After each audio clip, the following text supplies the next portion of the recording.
Hey, sports fans, Coach Nick here, and welcome to the B-Ball Breakdown live post-game show after a very entertaining Thunder Rockets game. And you know what, Dave? It felt like for a second there that we were going to have another blowout again, almost like it's written in stone that we're going to have to cover games that are blowouts. What's up with that?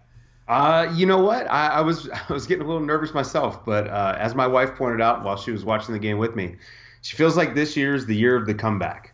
It just seems like every time a team has like a 15 or 16 point lead, we wind up with a tight game. It doesn't mean they always come back and win, but they come back and we get a nice game out of it. And tonight was great. Like we got to see. It was really good. It was a fun game to watch. I mean, here's the thing. Are we surprised with the way that the Rockets play that they can't hold a 15, 18-point lead? And, quite honestly, when you're watching some of the shots they take, it's absolutely clear. Because, again, I can get you're up 18, up 15, and all of a sudden you hit a few more of those threes, and then the game's completely over. But Jesus, when you're running those plays and they're just jacking up threes with like 18 seconds to go on the clock, and a couple of them are contested. It's not even like they're open. You got to have a different way of attacking in certain parts of the game, don't you? Yeah, well, so it's one of those things where, like we actually talked about this on Twitter a little bit.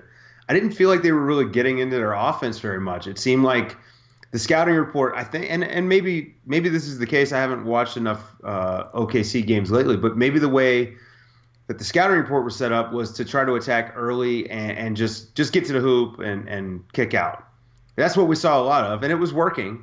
Obviously, they built up a nice lead, and then the shots weren't falling. And then I also think, and this might be by design, but I think right now D'Antoni is sitting Harden a little too long. Oh yeah. In that third to fourth quarter break.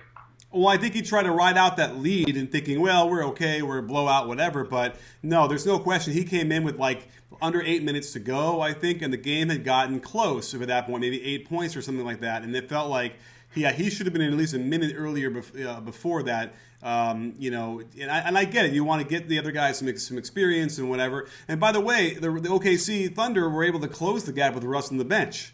And that was interesting as well, because in the first half, okay, so Russ explodes, right? He has, 28 in the first half? Yeah. I don't think I really realized it until like the third quarter that he had that many. They were down, and they didn't seem like, I don't want to call them empty points, but did they? What was the issue there? Because normally when you see Russ go off, like it's competitive or they're in the game. They weren't this time. What was going on? I don't know, man. The guy was just hitting. He was hitting shot after shot after shot.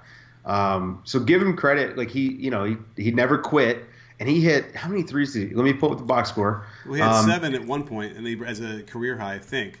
8 of 15 from 3 tonight. And some of those were the ill-advised threes that I harp on him taking, because he's not a good 3-point shooter. But you got to give him credit when he does make them. And tonight he had a good night. He was 16 out of 34. Only +2 for the game, but they lost by 2. So, I think Russ had a pretty good game, and even the 5 turnovers, they weren't really. None of them stand out as being bad turnovers. Right. They're just kind of normal basketball play turnovers that happen. So he only had 5 assists though, which is somewhat indicative as well. Although finally, toward the end there, he drives and kicks it out, and then they swing it to the corner for a 3. Like that's the kind of stuff. He doesn't get an assist for that, but that's the kind of stuff we've been trying to get. Like I've been hoping to see from him, his whole career. But here's the problem. Like some of the threes he did take.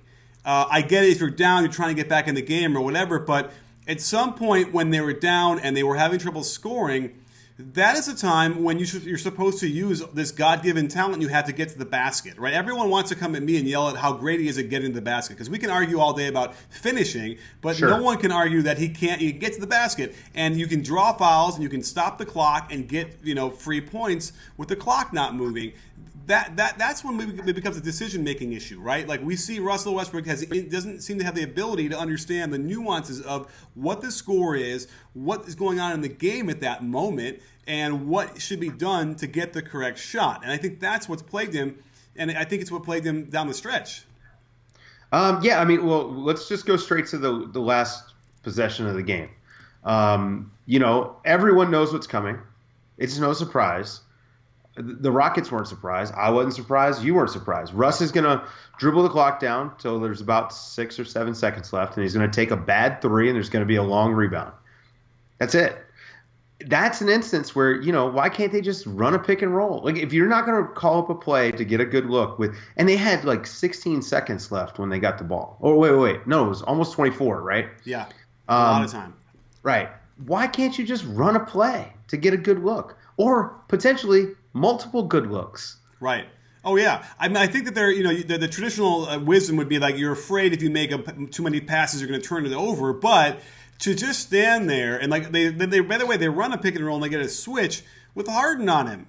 Now, Harden has definitely been better defensively, this year, and he's not that guy that we make fun of anymore. But, I mean, if that wasn't a chance to sort of even get into that great pull-up mid-range that you have, like that's what your special sauce is, then I don't know what. And instead, he just jacked it up, and a couple of them were heat check jacked up anyway earlier on as well, which, it's just frustrating because the other argument is, well, they never would have been that close without his 49 points. And again, to the blue of the face, what's the point of scoring all those 49 if you can't close it at the end? And, I know he's been better recently, I think, in the clutch. People have been giving me some numbers about that. But whenever I watch in these games, and generally it's because they're against the better teams, I don't see it. Do you? Yeah, well, all right. So he, in the last 15 games, has actually been really good. He's been hitting threes like 38 or 40% or something like that. He's been really efficient. His turnovers are down a little bit.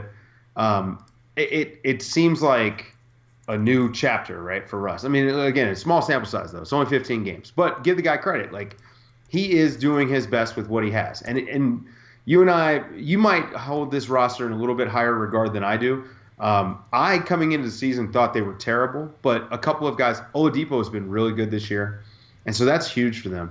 But, the argument that they're not in this game without Russ actually is relevant. They are not in this game. They're not in the playoff hunt without Russ. They're nothing without Russ. So right. Before I say anything else, I just want to go ahead and get that out because I've been, I've been lumped in with you as being a Russ hater. I like to watch Russ play. Welcome to my world. Oh, I mean, Here's the thing. People count on Twitter like how many videos I do of which players and whether they're positive or not. That's what it seems like. And then they start yelling at me like I'm not doing, like he's having a monster game and all you're doing is negative. I'm like, well, are you kidding me? I showed like 2 or 3 really good buckets from him, and I guess they just choose to ignore it. And it's like, my fault, and I think I pledged to do this in this year, is just simply not respond.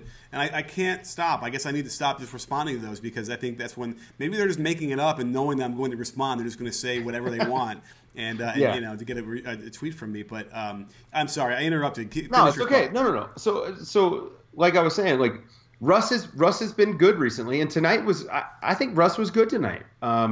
That last shot aside, I think Russ was good. And you brought up the hockey assist that wound up with the Oladipo 3 in the corner where Harden was late on the rotation getting out there.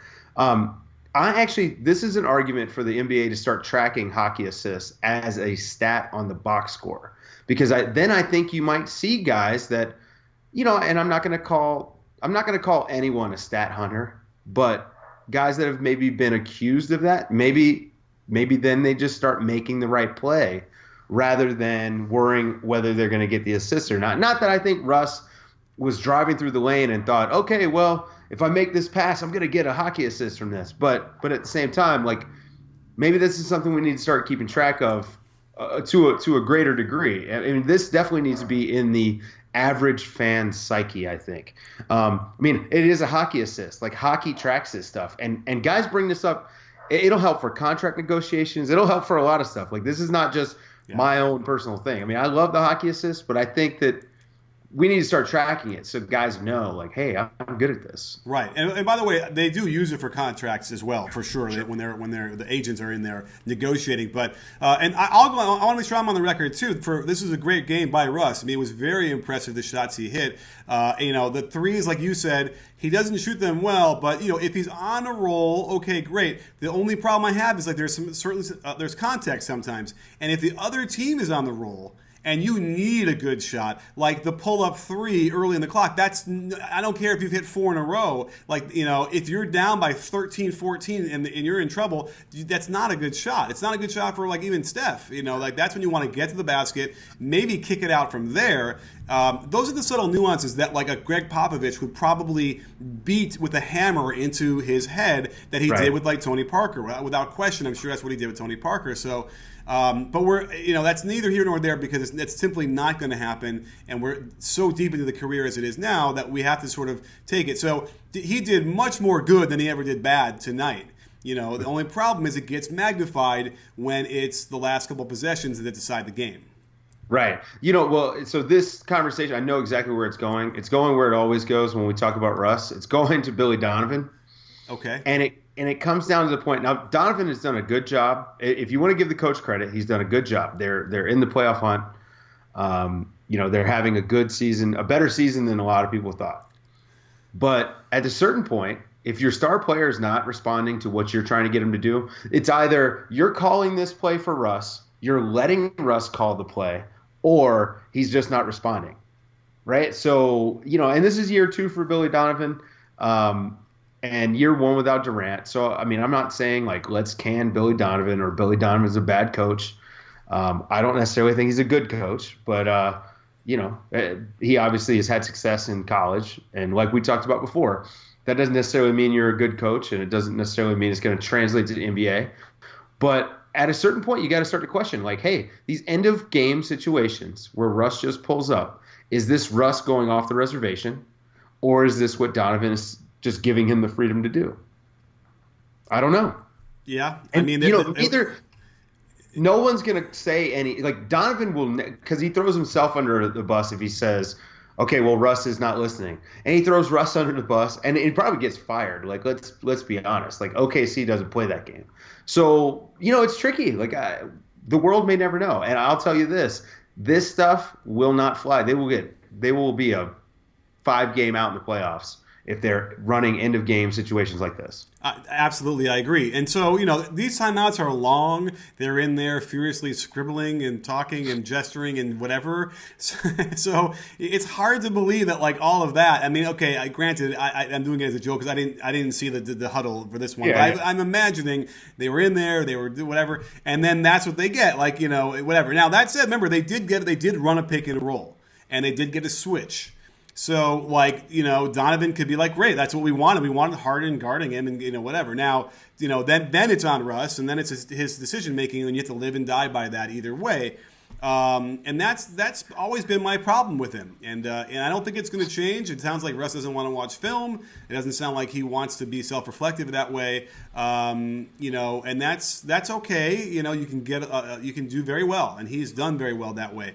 On the flip side, if you're talking about the coaching in the OKC, the Ryan Anderson ball screen for James Harden, it was almost like they hadn't practiced how to defend a pick and roll. I think the pick and rolls all game long by the defense of the Thunder was very poor, very terrible.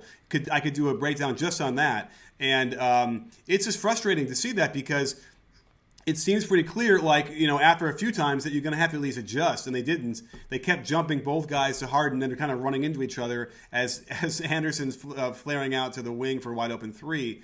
Those are the things that really scratch my head, because at the very least you think they can get some defensive things out of them. Yeah, they've got some really interesting problems. Enes Kanter may be the worst defensive big man in the league. He might be. Yeah. I mean, there's a good chance he is, especially since David Lee looks good this year in San Antonio. Domantas Sabonis looks lost half the time on defense. Mm-hmm. Which is weird because he comes from a really good college program that, sure, he should be somewhat schooled in rotations and how to play that. So it's weird. But okay. Yeah. But and Roberson, he actually played really well tonight. That block on Harden was fantastic. Mm-hmm. But he had a few plays where even he was just kind of out of it. And this may be, just a part of, all right, so someone missed a rotation and now, it throws you off, right? But Abrinas is not really a good defender at all either. He had a moment. He jumped out on Harden, got in his face. Something bad happened at the end of the possession, but I saw something where he wanted to be aggressive. Yeah. But you're right, he's not like there yet, or will ever be there. But okay. Yeah, and of course Russ is Russ. Like, we don't need to sit and rehash the Russ defensive stuff. But Oladipo and Adams and Roberson, you would think three of their starting 5 are plus defenders. Oladipo and Roberson, I mean, that is a fantastic wing defense. They can cover for a lot of mistakes, but the issues come when you get Cantor and Sabonis, or Cantor and Grant, and then you really have a lot of interior defensive trouble. Well, then it also could be contagious, because Oladipo did look bad on a couple of defensive plays as well, where he just didn't know where the ball was, didn't hustle. They had a double curl for his man, and he kind of like got around, like lock and trail, but then he just sort of started jogging, and the guy took 2 more steps, and then Harden's like, boop, for a layup. And so to me, what that means is that it's not necessarily as much of a priority as it should be. And some teams out there, every practice, they're going to work on defensive skills. Somewhere, somehow, they're going to make sure that that's in their minds. They're going to be, very well versed in that. It doesn't look that way for OKC. And that's too bad, because the offense is what it is. It's not crazy. They're letting Russ do most of the stuff. So it's like, okay, then you might as well work on the defensive end and get him to do the stuff you want him to do and not fight the offensive stuff. So that's a problem. But either way, I guess we can argue that they're overachieving, and this is good, and everything is moving along the way. Is there any other better scenario for OKC at this point besides what they're doing now? No. I think that this is like their peak. As currently constructed. But, back to the defensive stuff, just quickly, like, let's not take away from what Houston's able to do offensively. I mean, to roll out as many shooters, they always have 4 shooters on the court at one time. Like, that is incredible. And then you've got Harden and Gordon, who are 2 fantastic playmakers. Ryan Anderson spotting up from 30 feet away. That's a tough assignment. Yeah, there were shooters, Ariza now, who I never was a real big fan of the shot, but the dude can knock him down. If he's the 4th best shooter out there, then you're okay. Yeah. So they've got it's a tough task. It is not easy what they were being asked to do. So I think that Houston has a way of making a lot of defenses look poor. But in what I've seen in watching film, obviously, like Cantor, you can watch 3 possessions and you see he's just terrible. The guy gets stuck in no man's land more than any guy I can remember on a pick and roll ever. And if you if you're confused when that is just watch after the play, after the bucket. He's just still looking around, and that's how you know that was the play where he wasn't sure where to be. It's really frightening. Yeah, and so but I think that the Rockets' offense is fantastic. It's super dynamic, and even when they go cold, they still have stuff they can fall back on to get them a bucket. And they were getting open looks, they just weren't hitting them. That's a big difference. It's they blew an 18-point lead not because they were being stifled, but because they just weren't hitting shots. Right, but then again, a lot of those shots, the ball never got below the free throw line. And remember, there's a difference between catching the ball from the wing and trying to shoot an open 3 versus when the ball is coming from the basket area. And that's that rhythm that they talk about. And I'll have to go back and look, but I suspect that when you look at a lot of the threes, like in the first half, when D'Antoni described it as rhythm, I bet you a lot of those are coming from penetration and kickouts, where that rhythm is because you're already square to the basket. You're already facing the basket. We're not using the word square not anymore. And then you can just kind of catch it in rhythm. I might be way off on that, but that's sort of what it felt like to me when you watched it. This is why when I'm training shooters and working on shot, I actually, what we're used to is the way I learned it was you had a rebounder and they were kicking you passes from inside. Yeah. Right. Because back in the 80s and 90s when we learned how to play, it was inside out. Everything was inside out. And also, that's where your rebounder is going to be. At least for me, most of my shots are going in. So what I do is I try to make sure I'm working from other spots, because I don't want people to only be able to catch and shoot on a ball that comes from inside. So, these guys are in the NBA. I'm sure that is not as big of a factor as it is with high school kids that I work with, but it could be. As far as just the notion of rhythm, that there is something I think to be said by that. Maybe it's that much more open because it's from penetration from down low. So it's a bit anecdotal, but we did chart it and we noticed that there was a higher percentage of threes made last year from kickouts from the post, and then slightly lower from drives and kickouts, and then the worst was when you swung it from the perimeter. So there's definitely something, and that's the NBA level. So there's something there. And just by the way, I'll throw this out here as a thing for coaches who are watching. What you got to train your players to do is keep their body aligned to the basket and just turn their head so they can catch the ball. Head. Everybody wants to turn their whole body and then have to find the basket again. If you turn your head, it'll go a long way for most of your passes. Sometimes they're off enough where you got to turn, but other than that, you can keep yourself aligned. It's a lot better. But that little trick for everybody there. Yeah, a lot of players forget that they have necks. Yes. Yes. I forget too. It's sometimes hard. It's funny because people I've met in the person who like tell me, I've never seen your profile, and I don't even know what you look like from the side, which is interesting because I'm always this way. So that's another reason. But let's talk about Houston a little bit more because we did focus a lot on OKC in the beginning. But the Gordon thing is interesting because what a great compliment to Harden. Is he going to be able to do as much as he wants to do, like against physical, bigger teams? Because he's definitely undersized and he's trying to get in there, and it's a struggle for him. What do you think going forward? Is this going to be a thing where he's going to be effective in the playoffs? I see no reason why it can't be sustainable. I think a big part of the reason, he had injuries for the last few years, but I also think, man, he didn't really want to be in New Orleans. Really? Yeah. I don't think he even understood his contract when he was in New Orleans. Right. And I think that matters. He's in a place that, they did an interview with Ryan Anderson where he was talking about how, you go from being told this is not a good shot to every open shot is a good shot. Right. And there's a joy that comes with that sort of freedom in basketball. And basketball has to be fun. And I think he's been in a funk the last few years because injuries affect your confidence, and also if you're also not happy where you are, that's going to affect it. And so I think that he first of all, he chose to go to Houston. First time in his career, he got to choose where he was playing. Mm-hmm.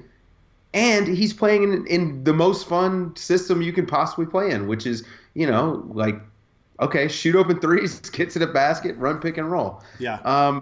He's undersized, but I think that the way that they're using him, I think they'll use him the exact same way as a playmaker, and I think you'll probably have mostly point guards guarding him because they're going to put a bigger, stronger wing on Harden because he will feast on any small point guard. Mm-hmm. I think Gordon's going to be fine. I actually think if the season ended today, I think he's got to be like the sixth man of the year. Oh, is that you know what? Let me peek at his numbers for a second because I feel like, are they gaudy enough for the voters? I know that all they normally care about is scoring, but you have to think we're getting smarter about this, right? Let's see. Well, what else would you want to include as a criteria for the sixth man? That's an interesting question. Well, I think that importance to the team should matter. If we're saying that, if we're saying Russell Westbrook is the MVP because of his numbers and because if you took him off the team, the Thunder are, not even, I don't know, they're probably 20 games below 500. Okay. They're like a single-digit win team this year. Well, okay. He's averaging 17 a game. Yeah, more than 17. He is, what's it, 18? You're right. That's pretty much, and he's an elite from three on on 9 a game. So he's leading the league in threes made. Okay, yeah, it's by a lot, right? I think I saw a stat comparing him to Steph or whatever it is he's leading. So yes, you're right. Those are the numbers that they get voted in for without question. Those are the Jamal Crawford numbers. So yeah, you're right. I don't see anybody else. I got to look at the sixth man of the year list, but he certainly is at the top of that list without question. Yeah, and also his importance to the team. I try to look at the sixth man of the year like the bench MVP. Mm-hmm. Right? And if I'm looking at it that way, it's for sure Eric Gordon. He comes in, he runs the second units. He's fantastic next to Harden, but he allows them to get Harden a breather. Harden played 38 minutes tonight, but I believe his minutes for the season are lower than they've been in a couple of years. He's always been 39 to 40 minutes a game. They just ride it, Yeah, no, it's listen, Daryl Morey probably, there's a lot of good stories out there for GMs, but this is definitely one of them. And he probably learned, right? I think he finally said, you know what, this chemistry thing might be important.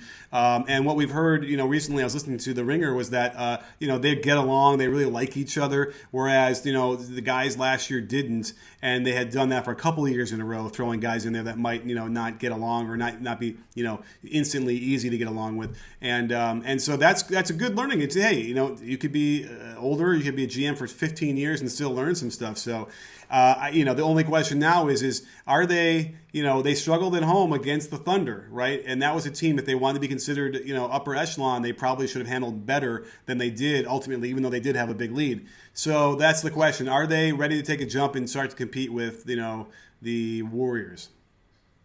Are we talking 7-game series? I think maybe they could win 2. They could possibly win 2. It'd probably be the most exciting 7-game series we've ever seen. Like, it'd be 130, 120 every game. Yeah, I would imagine. Although I think the Warriors' defense will be better in the playoffs. I think they'll lock in. But, I think that they could win a game or 2, but they're not – I don't think they're a real contender, but I don't think anyone's a real contender in the West. Utah, like everyone thought Utah was like the smart, sexy, almost a hipster pick. And like I said in the summer, I just have never seen these guys put it together and be on the court at the same time. I mean, this was not a knock on the guys.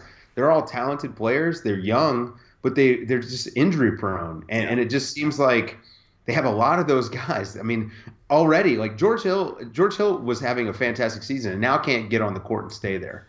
It's kind of, it's insane because I don't think he's ever been that injury prone before, but really, really weird what's going on up there with a couple of these guys. So, it must be said that when they are healthy and they have everybody out there, you could consider that. That could certainly be a real thing for them. Yeah, they're really good. But, no, I mean, I think Houston could be the 2 seed. It's gonna be tough because San Antonio's still good, much not to my chagrin, but blows my prediction up in my face. I thought they would be a 4 seed, just because I thought their defense was going to be. I mean, it's bad, but it's not as bad as I thought it would be.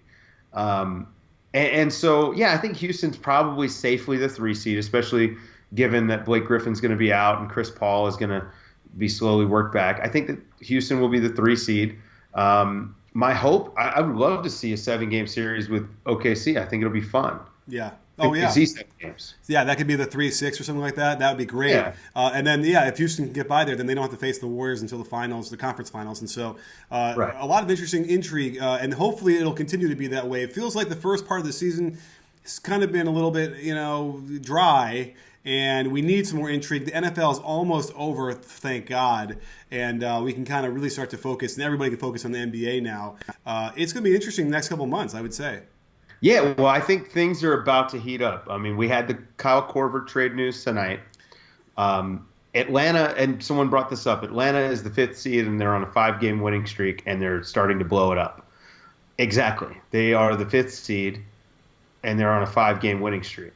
So, what does that tell you? I mean, they're closer to 9th seed, I think, than the 2 seed. So, better to just go ahead and start thinking about the future. And so, I mean, Millsap. What's that future for them? They're getting a first from Cleveland, right? Yeah, this one's kind of weird. They didn't get much for Korver. You would think that they could have gotten a little bit more than what they got, but right, they're going to replace Mike Dunleavy with Kyle Korver. I don't think Dunleavy's going to play for them. I think that what this will do is this will get Bembry a little bit some more minutes. Sure, we'll see more Cephalosha and Tim Hardaway Jr. and Bazemore together. Right. So we'll see more. The young guys will get more minutes, which is probably what they need to be thinking about. Let's see what we've got. Kyle Korver is 38 years old. He's on an expiring contract. Is he 38? He's 38. Oh, okay, I don't think I realized that. Wow. Okay. Yeah. And he's got a bad ankle. Okay. So, you know what? I kind of poo-pooed it on Twitter earlier, thinking like this is just another one of those like JR Shumpert trades that was like just give him the championship already. Then, but you're right. Kyle isn't the same guy that we thought that he's been three years ago. So, it might not be such a terrible trade, or that much in favor of Cleveland, that much. But in theory, he should really help. Yeah, and Millsap is going to be moved because Millsap is 32. On an expiring deal, and he's going to be expensive. He's probably going to want a max, and I don't think Atlanta wants to give him a max. But he's not. Do you really think he should get a max? I mean, even in the marketplace, he doesn't get a max, does he? No, I don't think he should, but should and does are two totally different things. I mean, I don't think that Evan Turner should have gotten a 4-year, $78 million deal, but he did. Write this down. I don't think he'll get the max. I don't think Millsap. I don't know. I mean, well, I know what the marketplace dictates. I don't know. Something about it is gnawing at me that I feel like it might not really happen this year. Like maybe this is the first year we start to see that slowing down a little bit. Well, you got to think like Brooklyn will have a max slot. I mean, if you're Paul Millsap, will you just go sit for 4 years in Brooklyn and collect that paycheck? I mean, possibly. He hasn't made a ton of money in his career. Remember, he just took he gave the Hawks like a real sweetheart deal. Right. So it's going to be – I don't know, man. I don't know what's going on. I know that Paul Millsap will help a lot of teams. The reports I've been reading are that they don't want to send him to an Eastern Conference team, so that would rule out Toronto and the Celtics. Denver, Sacramento, and Portland seem like likely destinations. Why not the Clippers? For a package centered around Blake Griffin, or that's too much, I think. I don't know. I think. Oh wait. All right. We're gonna get into another conversation. Is Millsap better than Blake Griffin? I had this conversation on Sirius XM NBA Radio the other day with Justin Termini, where I think. Okay, so in theory, Millsap can stretch to the 3-point line slightly better than Blake, right? And we've seen instances where he's actually shot okay from the 3-point line. It's not really happened, I don't think, this year. But let's just pretend he's a better 3-point shooter than Blake, right? We can say that. Okay. Yeah. I also feel like Millsap could make more plays on defense than Blake. Not like a ton, not like he's a great lockdown defender, but I think he can make more plays on defense. So now you got a thing where we can replace Blake with a guy who can maybe make some plays on defense, stretch the floor slightly better, and doesn't really have the injury issues that Blake clearly has and has had, and it looks kind of broken down, right? He doesn't have the same explosion anyway. Why wouldn't you do that? Would you rather pay Paul Millsap, let's say, I don't know, $23 million a year than give Blake the max? Yeah, yes, absolutely. Are you kidding me? Blake's max is $30 million or something, right? Yeah. You know what I mean? I would take, because you look at what is Millsap going to give you? 75% of Blake, 80% of Blake, and you're going to pay him, $10 million a year less. In a heartbeat, I would do that. Listen, I know the Clippers fans don't want to get them mad, but that would be a much better fit. Maybe he'd like Doc. Maybe that'd be a different thing. I don't know. I'm telling you, what's the difference now? It looks like the Clippers have kind of hit their wall early, even though it's the injury wall. But I'm telling you, if they don't do something soon to kind of get this thing turned around like the way they started the season, then they're all going to walk and they're going to have nothing anyway. Yeah, I mean, the truth is, for that kind of deal for the Clippers, are they going to give Chris Paul a 5-year max this offseason? A 31-year-old undersized point guard? I don't know. I'm assuming yes, because it's Doc Rivers and because it's Chris Paul, but I don't know. I don't know that I would, and I love Chris Paul. I think he's a great player, but I don't know if I'd give him that contract. I think you're going to have to, and it's not going to be a great contract, but you're going to have to. But then again, maybe Chris Paul doesn't sign it. Maybe he finally wants to go play with some of his buddies. Well, so I think that if that were the case, I think you would be hearing a lot of Chris Paul pushing for a trade out of L.A. kind of buzz right now because he wants that 5-year max. I mean, that was – he's the president of the Players Union. He really pushed for this, and I think he wants that max. So, and he should get for what he's been underpaid for what he's produced. So, I have no problem with him wanting the max. If I'm running the team, do I give it to him? And probably not. Right. All right. But yeah, I haven't heard that yet. So, but I expect it in the next. We got a little over a month and a half till the trade deadline. Yeah, I think you're going to hear a lot of these guys that are coming up on these, they're 31, 32-year-olds that are coming up on expiring contracts that are going to want to get moved. So the team that they go to has their bird rights so that they can actually get these big contracts. So. That's interesting. Well, certainly we can hopefully get one of these, mid-season trade deadline excitement we haven't had for several seasons since I can't remember the last. I know it was a few years ago we had some big trade, but I don't remember what it was.